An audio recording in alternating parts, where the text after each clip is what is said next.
Hey there guys, I am SonicGhost and welcome back to some more Let's Play Splatoon. Last time, we started to make our way through the Inkling Girl Amiibo challenges, and in today's video, we're continuing off where we left off with the Inkling Girl going into World 2. So, let's go ahead and scan our Inkling Girl and jump into our next level here. Yo, how's it going? Ready for the next level? Because definitely I am. So let's go ahead and jump into Floating Sponge Garden. Soak it up.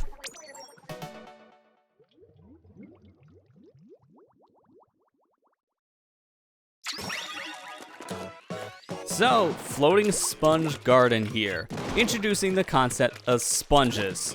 These we can immediately fill up here using a good old fully charged shot from the charger. So, with this in mind, we can easily just climb up to the top of a sponge without really having to do all too much, which is nice. So, at this point, I'm just going to ink up one of the sponges up above before we ink up the one on the floor, and now both of these sponges we can easily climb. I'm going to go ahead and use a mostly charged shot. Didn't really take out the enemy. I underestimate how much power a undercharged charge shot would have had there, because some of these enemies you don't need a fully charged up charger shot to kill.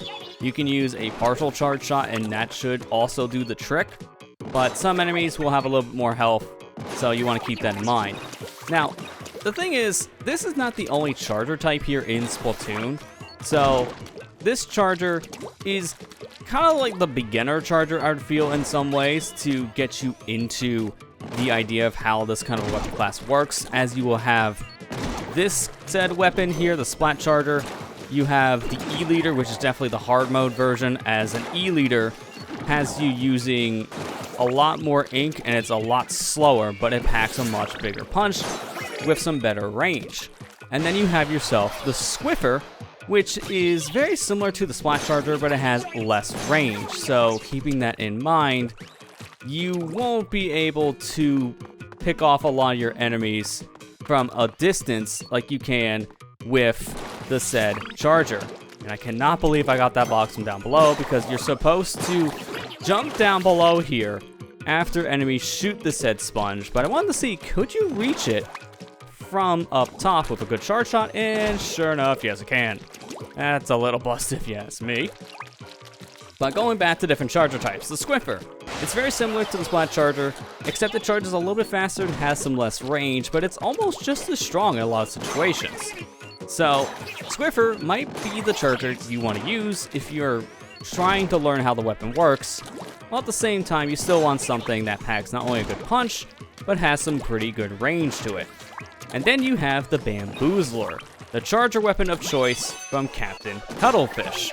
That weapon is the fastest shooting one of them all, but at the same time, it also is the weakest. If you're playing the multiplayer mode, you'd want to use a lot of damage up with that said charger type, because the bamboo by itself only hits for 85 damage. So if you wanted to take care of your enemies pretty easily with a bamboo, you're gonna need to either combo off it with a bomb or another enemy shot, or in this game specifically, run a bunch of damage up.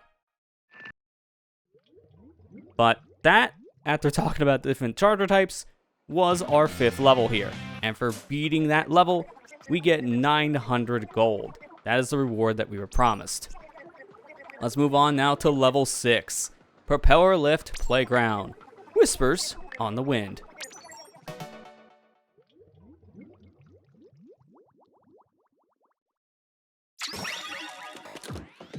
So into our next level here, the Propeller Lift. While we're going through this level, I'm not done talking about the different charger types yet, because we went over the different charger weapon types, but there is technically a difference between Splat Chargers and E-Leaders when it comes to a variant, and that is the scoped variants of these said chargers. The Splat Charger and the E-Leader are the only two in the charger class that allow you to use a scope with the said weapon, which increases your range and makes your shots more accurate at the cost of you being able to see the full map. So you have to think to yourself, is it worth using the scope? Because when you fully charge up your shot, you won't be able to see your whole surroundings. You will only see what's in your line of sight via the scope. So it's a risk versus reward, and in later games, starting with Splatoon 2, when they added the ability to swim around in your ink holding a charge shot, essentially giving you the charge hold, that doesn't apply to the scope weapons. So in Splatoon 2 and 3, that was another trade-off that you had to be concerned about. Did you want to use your weapon while swimming in ink, or did you want to have a more accurate aim along with more range? But now you have to make every shot count because you won't be able to reposition unless you're moving around on foot, which is very slow. So in later games, that decision becomes even more of an importance because of the difference between a scope and non-scope due to the charge hold mechanic. In this game, it's really just a matter of, do you want the extra vision or not from the said scope? In my experience, I just have a harder time using scoped weapons, so while I do like using the scope weapons for having that extra distance and making some of my shots a little bit more accurately, it's just not really a thing that I find I do that great of a job with. It just makes my life a little bit harder, but I also like seeing my full surroundings while having a charge shot on standby, and you can't do that with the scope as easily, so I find that I have a lot more enemies sneak up on me when I'm using the scope variant of chargers. But that's just personally my issue with it, but it's not really like that for everyone, and I've seen a lot of great charger players over the years being able to use a combination of both the scope variants and non-scope variants of both Splat Chargers and E-Leaders, so it's really just a personal preference at the end of the day. It really doesn't matter which one of them you use. It's just which one do you feel more comfortable using depending on your own playstyle. But now with the talk of chargers out of the way, that's our 6th level down and another Zapfish collected.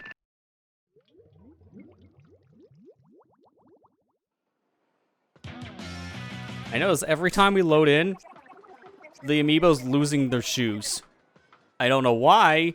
That's kind of a random thing, but hey, at least we got the 1,000 gold coins that we were promised. So, moving on from lack of shoes, let's go to level number 7. Spreader, Splatfest, ink stains, and teardowns.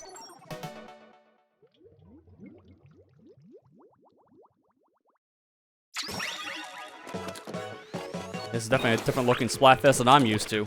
I'm used to things looking very busy, with everyone being out there participating in turf wars, maybe fighting their own teammates a lot of the times, having some controversial outcomes, but at least having some cool themes at times to go along with these set events.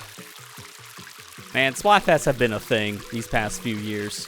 If you watch any of my Splatoon Splatfest streams, especially these past couple of years with Splatoon 3, you definitely have heard my opinions on the said event starting to sour over time, and it's just because the event itself doesn't really feel like it's changed all too much compared to its original design back in Splatoon 1 here on the Wii U. So it just, at this point in time, to me, starting to feel like it's getting a little stale.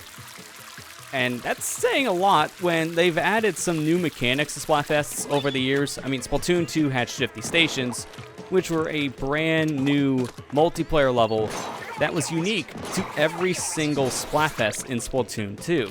Then Splatoon 3 introduced the Tricolor mode, which was a brand new way of playing Splatfests in Splatoon, while at the same time adding another new mechanic to Splatfest later down the line with the Fresh Season 2024, and that is Fizzbangs, which essentially is just little bombs you can throw around that work kind of like fireworks and in some ways are reminiscent to clans from Clan Blitz. So it's a very different way of playing Splatfest now, and I do like how they're at least trying to change up the formula and make these said Splatfest events feel a little bit different each time around, but at the same time, Splatfest still feels fundamentally how it did back in the Wii U era here, and that's not the best thing because it's been over 8 years of the said event running, and it doesn't feel really that different compared to how it did when they were first introduced, and that's kind of a problem. I really hope for Splatoon 4's sake that they would change the event a little bit more to a point where it feels a lot more impactful, as right now, especially with how Splatoon 3 has 3 different teams you pick from this time, things don't really feel that different when you think about it. They feel very similar to how they did back in 2015, so I really would hope a future game would tweak things even more, give us some more new experiences as well, besides just like a new mode, and maybe like this extra little fun thing to have in the same mode, but that's besides the point. For now, we got ourselves 1,100 gold for completing that said level, and now that we completed 3 levels here from World 2, we unlocked the boss, Shooting the Sneeze, the dreaded Octo Nozzle.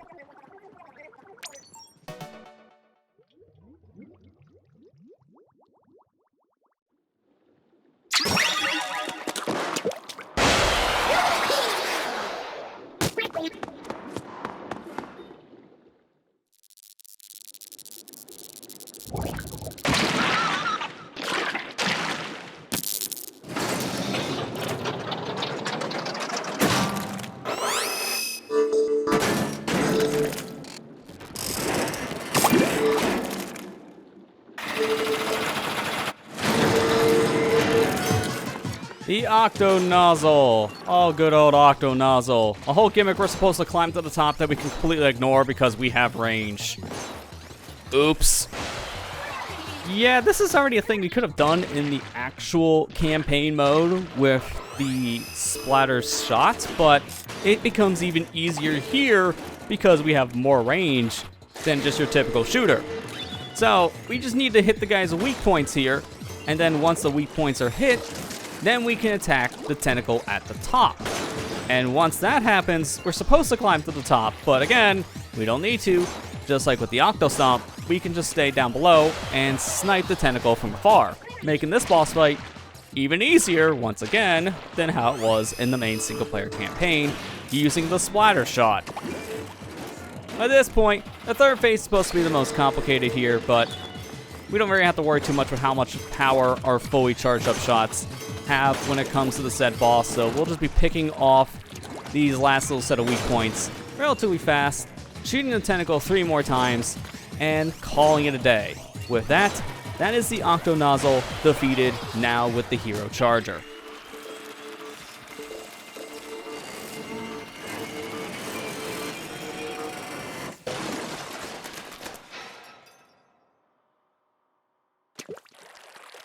Gonna chuck my bomb down below. Completely missed the pit, thank you. I've thrown that bomb sometimes down in that pit below, and it is a little sad, but we didn't do that this time, and now we collect our Zapfish to get out of here. For completing this said boss, we unlock ourselves the school uniform, which has ink recovery up as its primary ability. So, nice piece of gear that we get once again for completing a boss. And now with that, we are done with World 2. And now we can go ahead and move on to our next set of levels here from World 3. And we'll be making our way through World 3 levels here with the Hero Charger in the next episode. Next time on Let's Play Splatoon, we'll make our way through World 3 of the Amiibo challenges here with the Inkling Girl using the Hero Charger. Thank you guys for watching. I hope you enjoyed, and I'll see you guys next time.